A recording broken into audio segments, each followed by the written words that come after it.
Hello friend, welcome to my channel. मैं हूं आपका दोस्त चंदू। तो आज हम बात करेंगे अध्ययन है। आज करेंगे एक 10वीं कक्षा की एक विषय का, जिसका नाम हिंदी स्वरवी। उस पुस्तक का 10वीं कक्षा का एक हम आज पढ़ेंगे पद्य विभाग, जिसका नाम है जिस पद्य या कविता का नाम क्या है? अनमोल वाणी। जिसका राइटर या लेखक कबीरदास जी हैं। तो उसी का विषय का आज हम चर्चा करेंगे या पढ़ेंगे। तो फ्रेंड, अनमोल वाणी, इसका अर्थ क्या है? अनमोल। अनमोल का अर्थ बहुमूल्य। अनमोल का अर्थ क्या है? बहुमूल्य, जिसका कोई मोल नहीं होता। अनमोल वाणी कथा, जिसका जो मधुर वचन, किसका ना? कबीरदास का जो मधुर वचन, अपने जो मधुर वचन कहे थे, जो उसके शिष्य ने एक ग्रंथ में लिखकर उसका संग्रहित किया है, जिसका नाम अनमोल वाणी है। आज हम जिसको पढ़ेंगे उस कविता व पद्य विभाग का नाम है, जो 10वीं कक्षा में हिंदी स्वरवी पुस्तक में है। तो आज उसी के बारे में हम आज पढ़ेंगे या बात करेंगे। जिसका लेखक या कवि परिचय कौन है? कबीरदास जी। तो आप समझ गए अनमोल वाणी का मतलब कि अनमोल का अर्थ है अमूल्य, जिसका कोई मोल नहीं। वाणी कथा, अमूल वचन, किसका ना? कबीरदास जी का। तो चलिए हम कबीरदास जी का थोड़ा से हम कुछ कवि परिचय जान लेते हैं। तो कबीरदास जी का जन्म 1398 में काशी में हुआ था। कहा जाता है कि वो एक तालाब के किनारे मिले। तो कबीरदास का जन्म कब हुआ था ना? कबीरदास का जन्म 1398 में काशी में हुआ था, जो उत्तर प्रदेश में है। उत्तर प्रदेश काशी में हुआ था, जिसको बनारस भी कहा जाता है। तो उसी बनारस काशी में हुआ था, जिसका कितना में हुआ था? 1398 में उसका जन्म हुआ था। कहा जाता है कि वो एक तालाब के किनारे मिले थे। कौन ना? कबीरदास जी। एक जुलाहा दंपति ने उनका पालन पोषण किया। जुलाहा का अर्थात क्या है? जो कारीगर, जो कपड़े वपड़े जो बुनते हैं, तंतु, जिसका कपड़े वपड़े जो सिलते हैं, जो बोते हैं कपड़े जो धागा में, वही है दंपति। जब जुलाहा दंपति ने उनको पालन पोषण किया था। किसको ना? कबीरदास जी को। वे कपड़े बुनने की काम करते थे। ज़्यादा पढ़े लिखे नहीं थे, लेकिन बड़े अनुभवी थे। कौन ना? कबीरदास जी ज़्यादा पढ़े लिखे नहीं थे, मगर वो बहुत, उसका दिमाग तेज था। बुद्धि विवेक से काम लेते थे। बहुत बातें जानते थे। वे सभी धर्मों को बराबर मानते थे। वे ईश्वर के निर्गुण निराकार रूप को भी मानते थे। कौन ना? कबीरदास जी। उस समय धर्म और समाज में बड़ी गड़बड़ी थी। जिस समय कबीरदास जी जन्मे हुए थे, उस समय समाज में बहुत गड़बड़ी थी।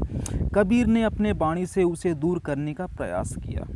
इसलिए कबीर ने उसके मधुर वाणी से, मधुर मिष्टी वचन से इस समाज में जो चल रहा है गड़बड़ी, उसको दूर करने की प्रयास किया। लोगों में जाति पाति, ऊंच नीच का भेदभाव भाव था। विभिन्न धर्मों में अनुयायी आपस में झगड़ते थे। इसलिए उस समय धर्म का विभिन्न भेदभाव बहुत रहता था। इसलिए कबीरदास ने इसको सुधारने की कोशिश करने की प्रयास किया था। कबीर ने अपने वाणी से उसे दूर करने का प्रयास किया। लोगों में जाति पाति, ऊंच नीच का भेदभाव था। विभिन्न धर्मों में अनुयायी आपस में झगड़ते थे। बाह्य आडंबर, आत्मविश्वास फैल गया था। बाह्य आडंबर मतलब जो बाहर का आडंबर, जो एक टाइप का होता है, जो आडंबर, जो खुशी टाइप का। अंधविश्वास माने जिसको अंधविश्वास में लोग डूब जाते हैं, जो किसी भी बात को जल्दी मान लेते हैं। अंधविश्वास, जिसको हम अंधविश्वास कहते हैं, जो लोग किसी तरह भी किसी को बात को मान लेते हैं। अंधविश्वास फैला गया था उस समय। इसलिए कबीर जाति भेद, मूर्ति पूजा, बाहरी आडंबर आदि का विरोध बहुत रूप से करते थे। वे कहते थे कि सब मनुष्य बराबर है। इसलिए कबीरदास जी ने कहते थे कि मनुष्य सब बराबर है, अर्थात सब पूरा समान है। वे बाहरी धार्मिक कर्म कांड की अपेक्षा भक्ति भाव पर बल देते थे। इसलिए वो भक्ति भाव, भगवान या ईश्वर को भक्ति करने का बोलते थे। कौन ना कबीरदास जी ने। बाहरी धार्मिक कांड, इसलिए बाहरी जो धार्मिक विभिन्न कार्यों को भी विरोध करते थे। वे तीर्थ व्रत, जप तप, मूर्ति पूजा आदि बाहरी काम छोड़ सच्चे दिल से भगवान की भक्ति करने को कहते थे। वे सदाचार, सच्चाई, सदाचार यानी शिष्टाचार, सच्चाई, भाईचारे, धार्मिक सहिष्णुता का प्रचार करते थे। सहिष्णुता जो सहने की शक्ति। कबीर का व्यक्तित्व सादा सीधा पर बड़ा प्रभावशाली था। किसका ना कबीर का व्यक्तित्व, उसका विचार, जो उसका प्रकृति नेचर, किसका ना कबीरदास जी का बड़ा सादा सीधा था। बस सरल रूपी इंसान थे, किंतु प्रभावशाली था दिमाग से, विवेक से। उनकी वाणियों को उनके शिष्यों ने बीजक नामक ग्रंथ में संग्रहित किया था।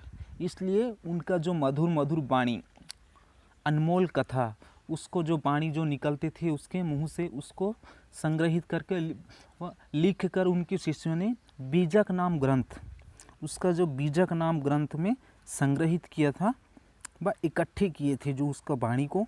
इसका ना कबीरदास जी का। उनकी भाषा मिश्रित खड़ी बोली है।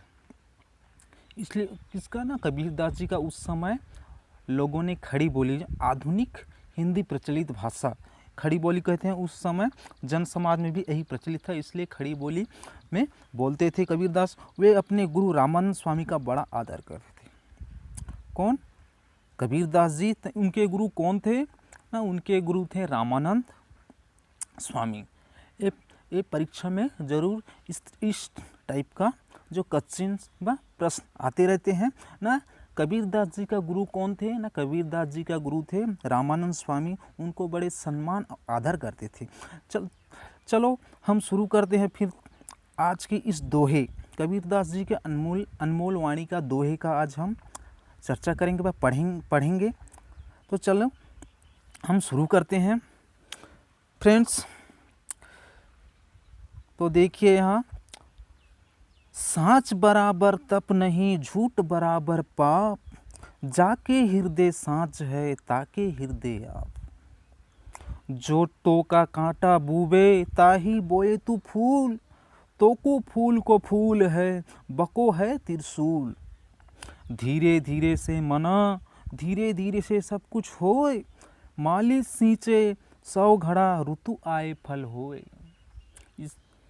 इस कबीरदास जी का जो 6 पंक्ति जो है दोहे, जो दोहे होते हैं उस समय जो रामायण में होते हैं दोहे, जो तुलसीदास ने भी दोहे के आकार में उसका दोहे के रूप में जो लिखा है, इसी तरह कबीरदास जी ने भी दोहे के रूप में जो उसका मधुर वाणी व मधुर जो वचन को दोहे के रूप में जो कहते थे, उसको दोहे के रूप में लिखित किया गया है।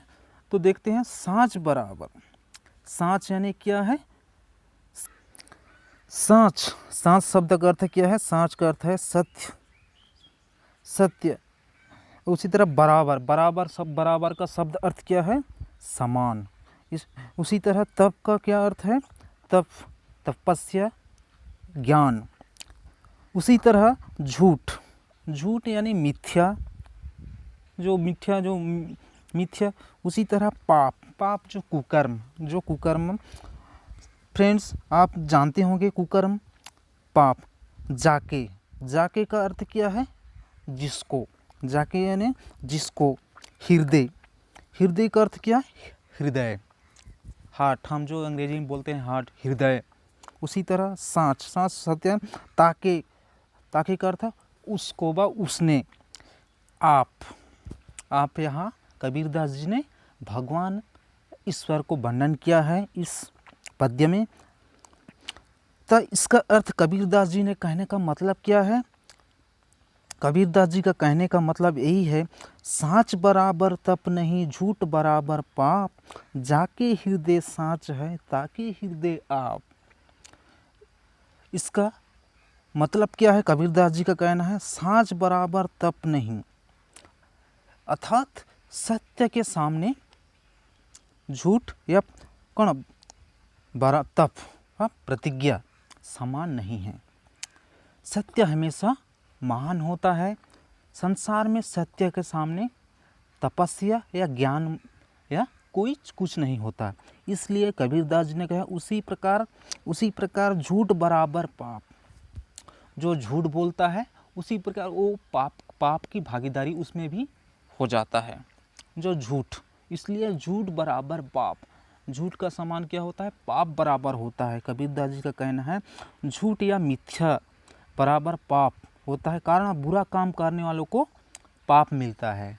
इसलिए कबीरदास जी का कहना है झूठ बराबर पाप। जाके हृदय, इसका अर्थ जिसके हृदय निर्मल है, जिसके हृदय में सत्य है, जिसका हृदय में सत्य बोलने की, अर्थात जिसके जो सच बोलता है हमेशा या सत्य हमेशा बोलता है, उसके हृदय में हमेशा भगवान विराजमान करते हैं। उसका हृदय निर्मल ही होता है, इसीलिए भगवान उसका वास करता है। उसका निर्मल हृदय भगवान जिसको उसमें वास करता है, अर्थात सत्यवादी भगवान के दर्शन मिलते हैं। इसलिए कबीरदास जी कहना ताकि हृदय आप, इसलिए उसके हृदय में आप बसे रहते हो, अर्थात निवास करते हो। किनके हृदय में? जिनका हृदय निर्मल होता है, स्वच्छ होता है, उनके हृदय में भगवान निवास करते हैं। इस कबीरदास जी का यही कहना है जाके हृदय साँच है ताकि हृदय आप। इसका अर्थात उसी तरह जिसके हृदय निर्मल है उसमें भगवान निश्चित रूप में उसके पास आता है, दर्शन मिलता है। इसी चीज कबीरदास जी का यही कहना है। तो चलो अगले पंक्ति के और जाएं। जो तो को कांटा बुवे तही बोए तू फूल, तो को फूल को फूल है, बाको है त्रिशूल। द्वितीय पंक्ति में कबीरदास जी ने क्या कहा है? जो तो को कांटा बुवे तही बोए तू फूल, तो को फूल को फूल है, बको है त्रिशूल। द्वितीय पंक्ति में ही कहा है यह सत्य है, प्रमाणित है कि अच्छे काम करने वालों को अच्छे फल मिलता है, जो बुरा काम करता है उसको बुरा मिलता है व बुरा फल मिलता है। जो अच्छे कर्म करेंगे उसको अच्छे काम मिलेंगे। जो अच्छे कर्म के अनुसार फल निश्चित रूप में भगवान ने तय किया है।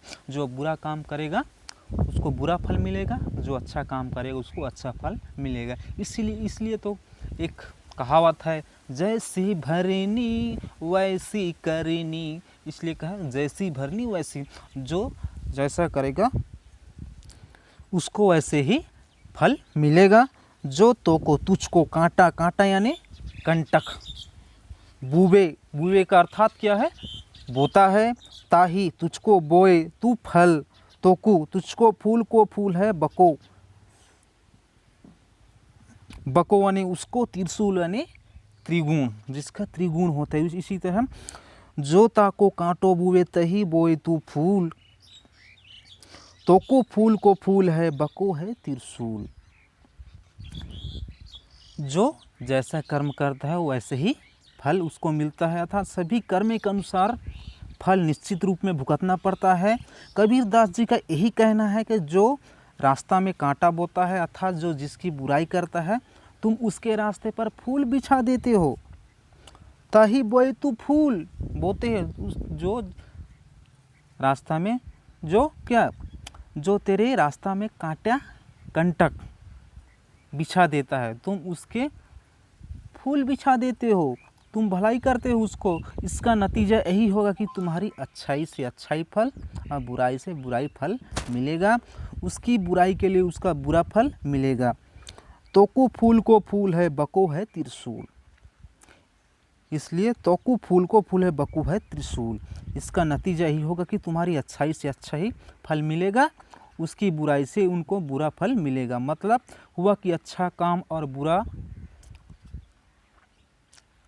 काम करो और अच्छा फल पाओ। इसी का कहना है कबीरदास जी का। चलो अगले पंक्ति की ओर जाएं।